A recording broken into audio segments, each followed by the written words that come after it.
Okay, so let's get right into it. You've probably heard the news. Groww just snatched the crown from Zerodha to become India's biggest stockbroker, at least by the number of users. But here's the wild part.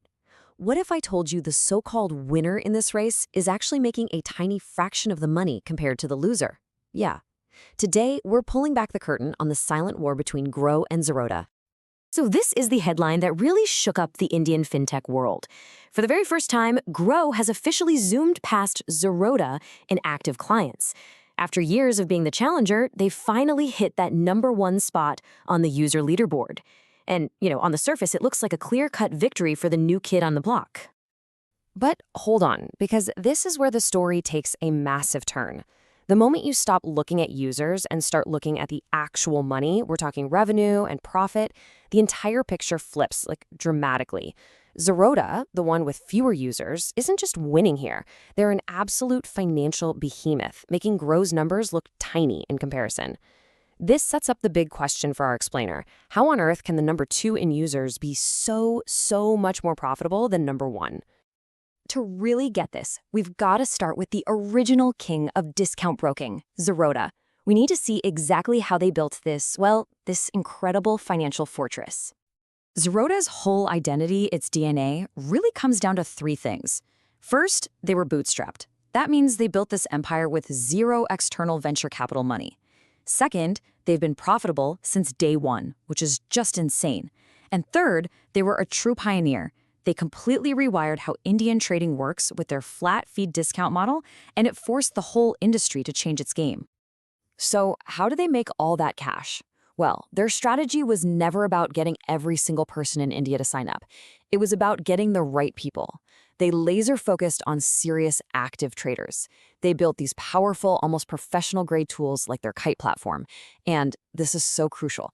They built immense trust with Varsity, their huge, free educational platform. This whole ecosystem attracts traders who deal in high volumes, especially in futures and options. And that's where Zerodha earns its serious brokerage fees. That, right there, is their profit engine. Okay, now for the challenger.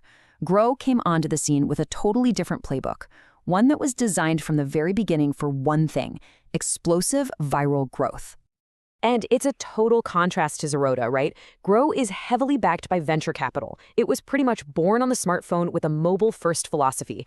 And its #1 guiding principle above everything else? Simplicity. Radical simplicity. They wanted to make investing feel as easy as ordering a pizza online. Grow's strategy was genius, really. They went after the next wave of investors, the young first-timers who were probably intimidated by the stock market. Their main weapon was a super clean, jargon-free interface.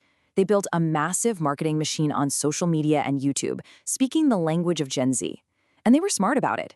They onboarded people with simple mutual funds first, and only then gently nudged them towards buying stocks directly. So here's the key takeaway. This isn't just about 2 apps that look different. This is a clash of 2 fundamentally opposing business philosophies, both trying to win the exact same market.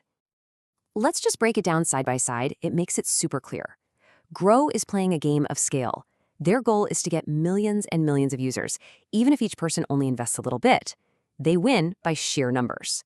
Zerodha, on the other hand, is playing a game of depth.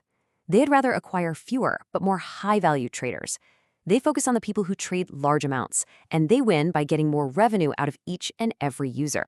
Here's probably the easiest way to think about it. Groww is like that amazing, easy-to-use free mobile app that gets millions of downloads. It's fantastic. Zerodha is the professional-grade power tool. It might have a steeper learning curve, but it's used by the pros, and it generates serious value, both for its users and in turn for the company. All right, let's zoom out a bit. This whole competition isn't just happening in a bubble.